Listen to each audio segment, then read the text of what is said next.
On March 9th, I uploaded a parole revocation hearing for Eric Carr, and the decision was to put him on work release. Well, recently he's come back for escaping from that work release, and we're going to see that hearing today. But what I'm going to do first is replay the final few minutes of the March 9th hearing, including my summary of the hearing, and then we'll go into the hearing that we have now today. And I'll also drop a link of the full hearing in the description if you want to see it.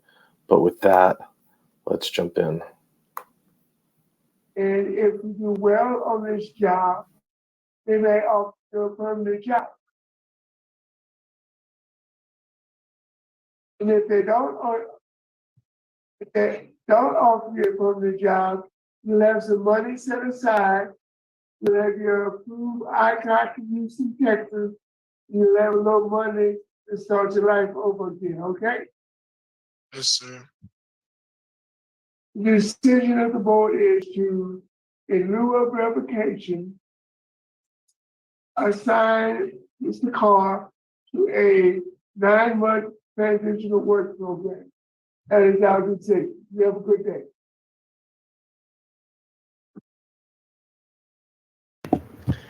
He does not seem happy about that at all. He's actually pouting like a little baby. I mean, it looked like he's just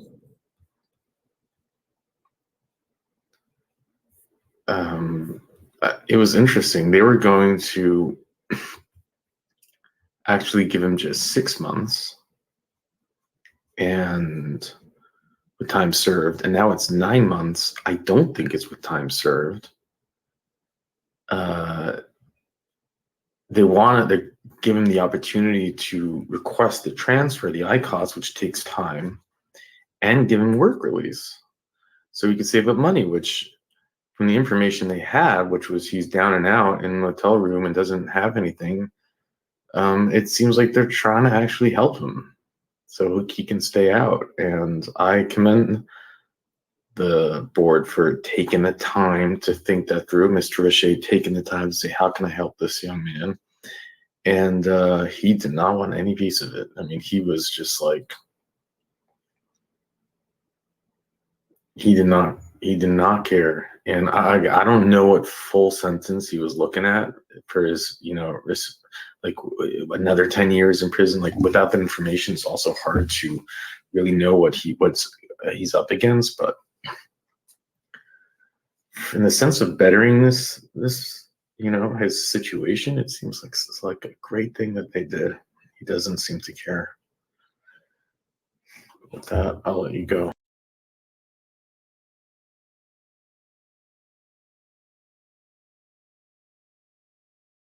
Whoops, and here we are, and hey, my spidey sense might have been right, because he's back, and it's only about a month later. So let's jump into it.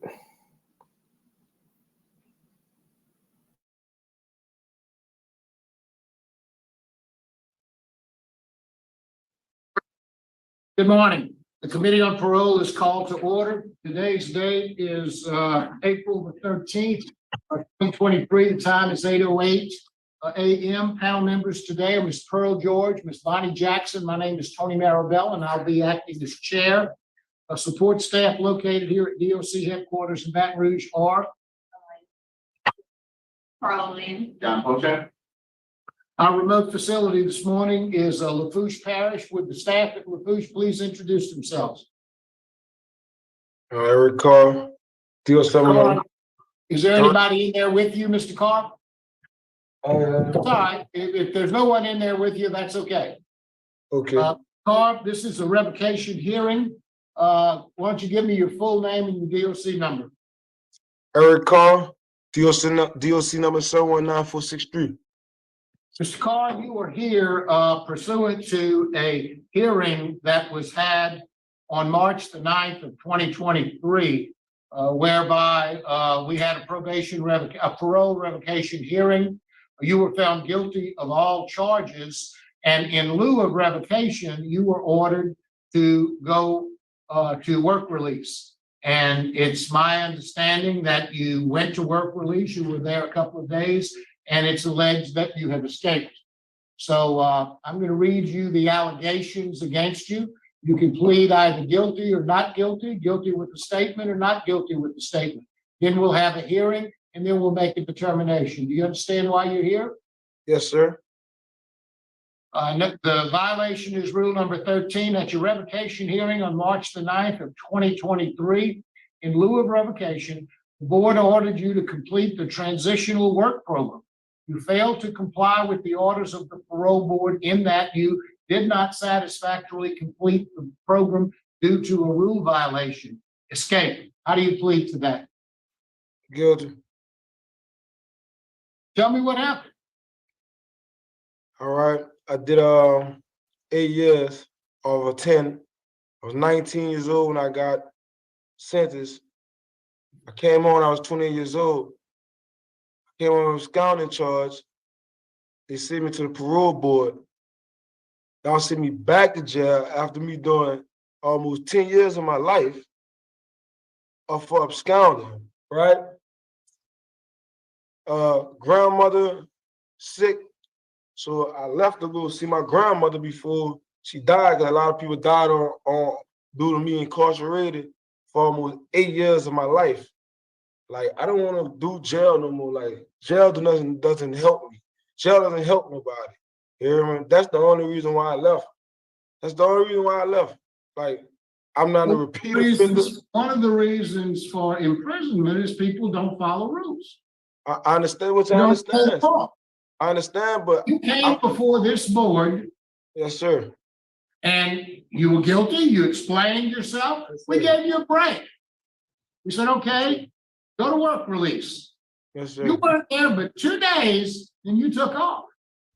No, I was there like a week. I was there a week. You were in the program a week, but you were only on that job site for 2 days. Yes, sir. Yes, sir. I'm not saying what I did. What I did is wrong. What I did is wrong. I'm taking responsibility on it. But I'm telling you that y'all sending me to jail. That doesn't help. I did 8 years. Let me ask you this: how is your grandmother? She's all right. She's all right because she had to see me. She's all right.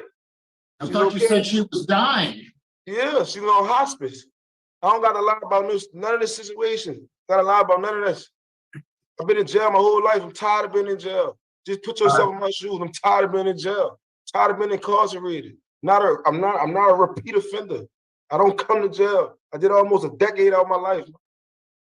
All right. Thank you, Mr. Carr. Is there anything you'd like to tell the board? Any questions, Mr. Carr?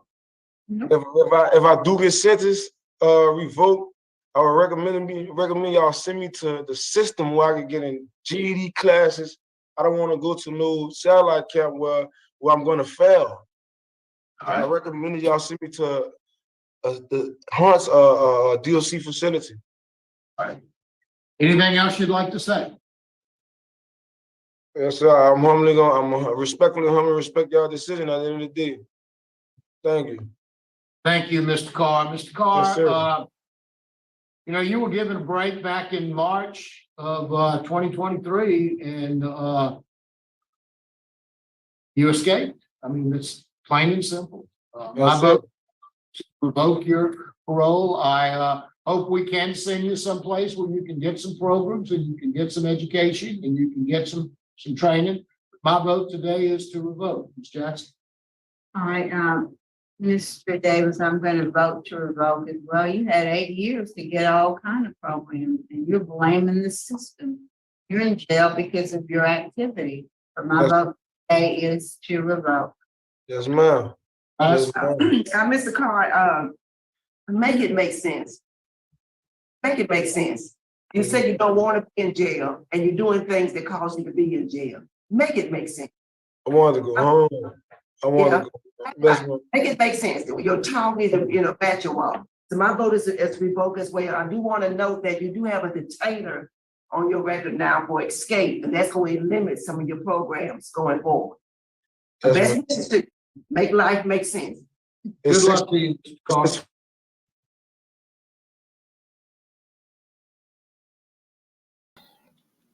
Make it make sense.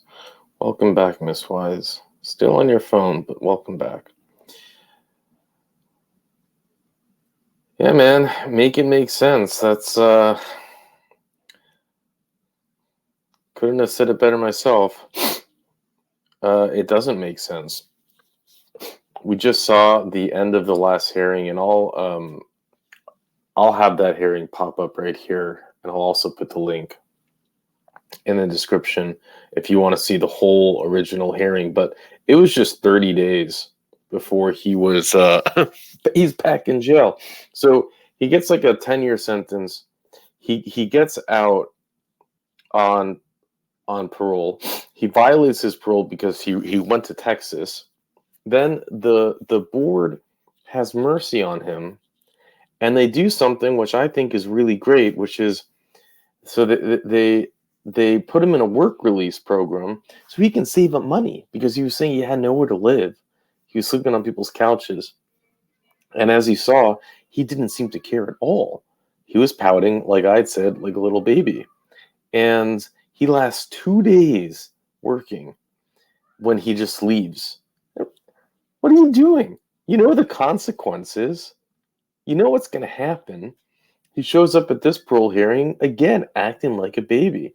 And it's so important that we see things like this because, you know, this is a scenario where they were trying to do everything to help him, and he was doing everything not to be helped. And then he has the poor me, I'm the victim attitude at his parole hearing. What did he think would happen? And he's only making it worse for himself. And until he changes his attitude, it's not going to get better. And it's so to see this so clearly and so vividly, to see it from it just took like a month from being given what some might say golden ticket. He could have just been revoked. He left to Texas. And they said, you know what, you want to be in Texas? It's going to take time to get all the paperwork through. Why don't we send you to a work release program? You can earn money. And by the way, in some of these programs, they can earn a lot of money. I don't know what he was, what job he was assigned to. It might have been completely miserable. Maybe it wasn't getting as much money as others, but we've seen people make almost $100,000 a year on these work release programs. And only spending 2 days a month in jail. So it's I don't know what could be he was stuck working at a chicken plant, and it was just awful, and he just said, you know what, I can't do it. But again, it's if you're making the decision not to do it, then the other decision is to go back into prison. And yeah, he sits there saying, well, send me to a prison where they have programs. But I do believe that where he was last time, it was a real prison with programs. Now he's in jail. There's nothing to do but just sit there. But again, he had the opportunity to get everything he wanted. They literally gave him everything he wanted from the last hearing, which was, you can fill out your ICOTS, move to Texas, and in the meantime, make money.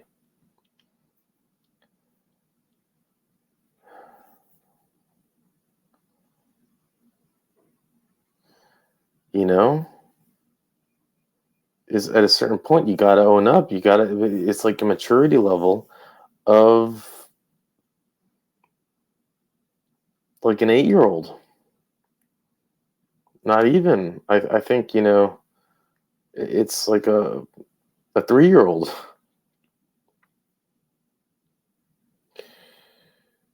There's no surprise where he's going to end up, and it's just could it really be worse? Could his job have really been worse than a jail cell?